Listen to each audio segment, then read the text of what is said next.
Yarrney. Hello and welcome back to Yarrney. In this video you will learn how to make this nice jasmine stitch. So the jasmine stitch is very pretty because it basically looks like flower petals, and what's nice is that this stitch on both sides of your project will look the same. So it's a nice stitch to use to make blankets, for example, or for me I just make this nice little I guess hot pan table mat to hold the hot pots. And the only downside to this stitch though is that it uses a lot of yarn. It's definitely a yarn eater. So if you're planning to use this stitch to make your project, just make sure you have enough yarn. All right, let's get started. So the starting point is to do a slip knot. If you're unsure how to do a slip knot, I do have a video in the Yarrney channel that I will link down below. Now once you've done the slip knot, you basically chain one, and make sure your chain here is not too tight. And now the base will be a little different. We're basically going to work on the base here where it's kind of little puffs. And so to make these little puffs, we will add some height to our stitch here, or the loop on the hook. And then what we want to do is wrap the yarn around our hook, and then you will go insert your hook inside that first chain. Then you yarn over to pull the yarn back, and then you add the same height as your first loop. And now you have 3 loops on the hook. And then you will do this again, so wrapping the yarn around your hook to insert it in that chain, and then yarn over to pull the yarn back, and again adding the same height. So as you can see, now we have 5 loops on the hook. So 1, 2, 3, 4, 5. And this is basically our first puff. Now how do we secure this puff? We will wrap the yarn around our hook, and you just want to hold on to this little back piece of this yarn here while you pull this yarn through all 5 loops. And then once you've done this, you want to insert your hook in that back piece that you hold on to. And then you wrap the yarn around your hook to pull it through both loops like a slip stitch. Now you see you have your first little puff. Now to make sure it's extra secure, you will just chain 1, and then you will move on to your next puff. Now the number of puffs that you do don't matter. It really depends on the size of your project that you want to do. So for example, my little table mat or placemat here that I did, I have 1, 2, 3, 4, 5, 6, 7, 8, 9. So I have 9 puffs here. So like I said, depending on your project, do as many puffs as you need. So for me, for this tutorial, I would just do 4 puffs because I don't want the tutorial to be too long. So like I said, you add some height, wrap the yarn around your hook, and then you insert it in the top of the previous puff here. So not in your little chain, but in the top of the previous puff. And then add back the height, wrap the yarn around your hook. So to make sure you always have 5 loops on your hook. Now if you have a yarn that is pretty thin, you can add more loops. You can add 7 loops on the hook if needed, basically. So now you wrap the yarn around your hook, and then just pull the yarn through all 5 loops, and then insert your hook in that back piece here to do a slip knot, and then a chain to secure everything. So I have my second puff here, and then I'll keep going.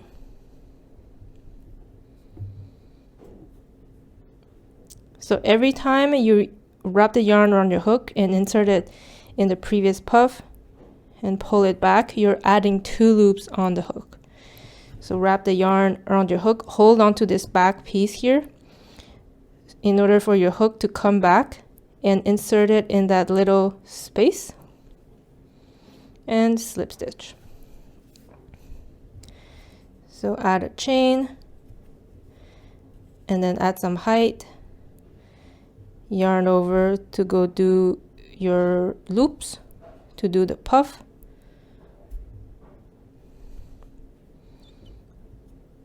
So because my yarn is not too thin, I believe this is a, actually I don't know the weight of this yarn, but it's not thin, so I don't want to make too many loops. And so I have 4 puffs. Now once you have reached the desired length of your project and you have all your puffs, so we're going to start building the Jasmine stitch. So you will always want a starting puff. So this will always be the first stitch of our row.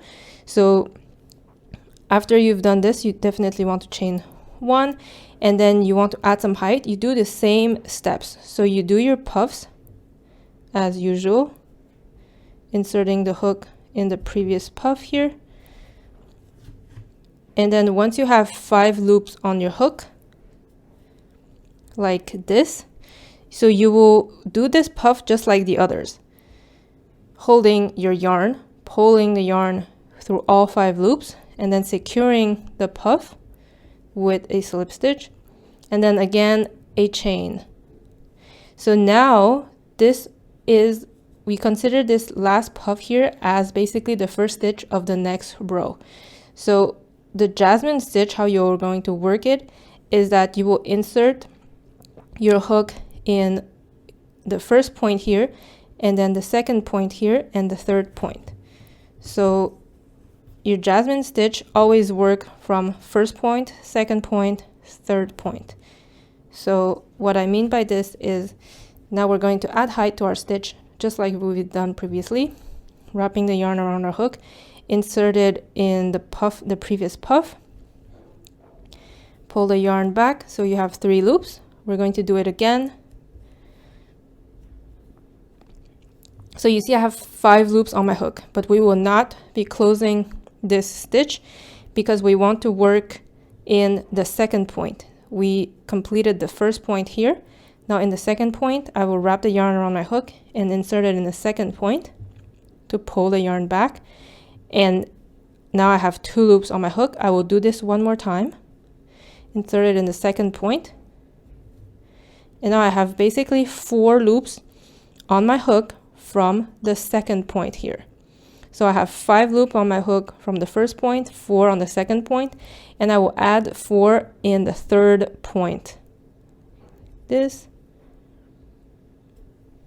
So I have 2 on the third point, and I'm adding 2 more on the third point. So basically you would have 13 loops on your hook. So 1, 2, 3, 4, 5, 6, 7, 8, 9, 10, 11, 12, 13. So once you've done that, we will close the stitch. So wrap the yarn around your hook. You will hold this back portion of the yarn one more time. And this is where it's a little tricky because you want your yarn to go through all the loops on your hook. So all the 13 loops. So you want to wiggle a little bit. Once it's on the other side, your finger that was holding the back piece of the yarn, you will insert your hook in that piece again to shut the stitch with a slip stitch like this. And then you will chain 1, and then you just basically repeat. So then your first point from now on will be 1, and then oops, and then second point, and then third point. And this is how we always work the Jasmine stitch. So again, what you would do here, add some height to your stitch, wrap the yarn around your hook, insert your hook in the first point, pull the yarn through, so you have 3 loops on your hook, wrap the yarn again to insert in the first point, pull the yarn back, so you have 5 loops. Now we're going to work the second point. So wrap the yarn around your hook, insert it in the second point. So each point is basically, the second point and the third point is in between 2 puffs here. So you have 2 loops on your hook from the second point, wrap the yarn around your hook, insert it in the second point again. And you have 4 loops on your hook from your second point. So 5 loops from the first point, 4 loops from the second point, and we're adding 4 more loops in the third point. So you have 2 loops on your hook, wrap the yarn, insert it in the third point one more time. Now you have 4 loops on your hook in the third point. Now wrap the yarn, you will shut the stitch, but hold on to this back piece. Pull the yarn through all 13 loops. And again, this is the tricky part. Once your hook comes out, insert your hook in that little back piece you were holding on to do your slip stitch. And then the chain. And you've basically done 2 Jasmine stitch already. So now we would just complete this row. So again, adding height, wrapping yarn, insert in the first point, which is the center eye here.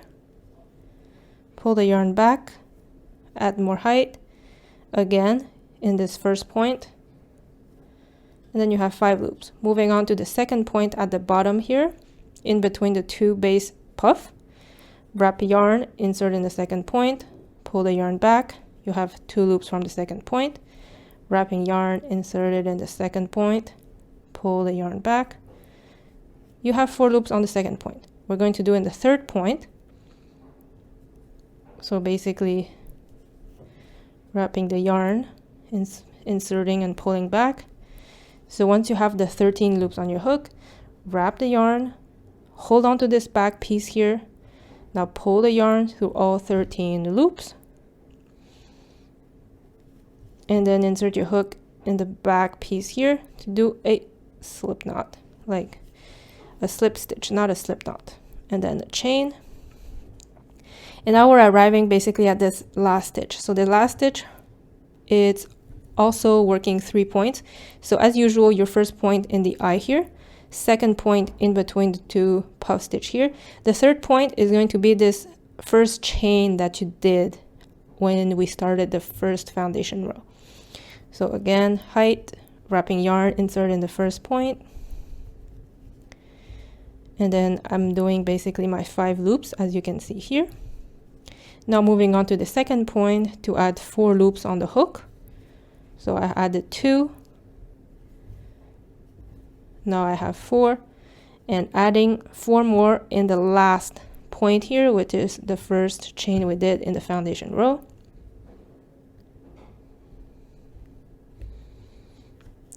So once this is done, wrap the yarn around your hook. Don't forget to hold on to this back piece and pull the yarn through all 13 loops. So I'm having a bit of an issue here. And then put it in the back piece here. Do a slip stitch. And then a chain. So this is basically your first row. And then you will turn your project around. We always want to work from the right to the left. So how you add more rows, it's very simple. Like I said, you always start with a first puff. So your first puff, you will add height. You will do the 5 loops on your hook, insert it at the base here of your stitch. So the first puff, you do it as you would do your foundation rows. So once you have 5 loops on the hook, wrap the yarn around your hook, hold the back piece, pull it through to secure your puff with a slip stitch. And this is basically your first puff that you will use to do all the next Jasmine stitch. Now you will chain. And then remember, you always work 3 points. So this is basically kind of your anchor stitch. And so now you're ready to build your Jasmine stitch. So add height. And this here is your first point, second point, third point. So wrapping the yarn, insert it in the first point here, which is the top of the puff stitch. Don't forget to add height to your stitch always. And then once you have your 5 loops on your hook, you do not shut the stitch. You move on to the next point. Wrap the yarn around your hook, move to the second point, add height to add 4 loops on the hook, and then add 4 more loops in the third point here.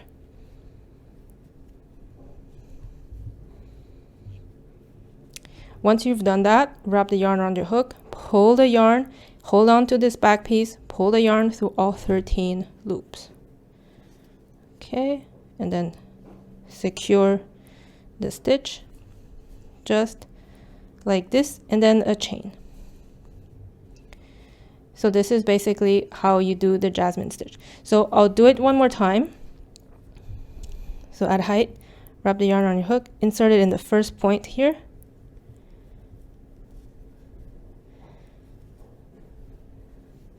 So I have 5 loops. Insert your hook in the second point. Do it twice. And then the third point.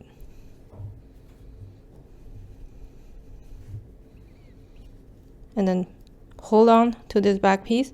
Pull the yarn through all 13 points.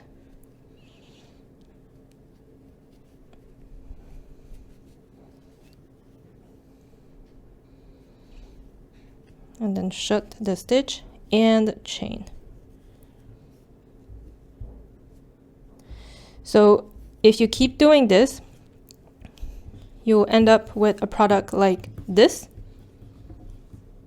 and it could be even bigger. So like I showed you in the beginning, you basically have these, I made these patches to show you how the Jasmine stitch looks like. And like I said, a very pretty stitch, but definitely requires a lot of yarn and a lot of practice. So I'll let you go to practice on this nice stitch. I really hope you enjoyed this video. Don't forget to hit the thumbs up, and I'll see you soon. Thank you so much for watching.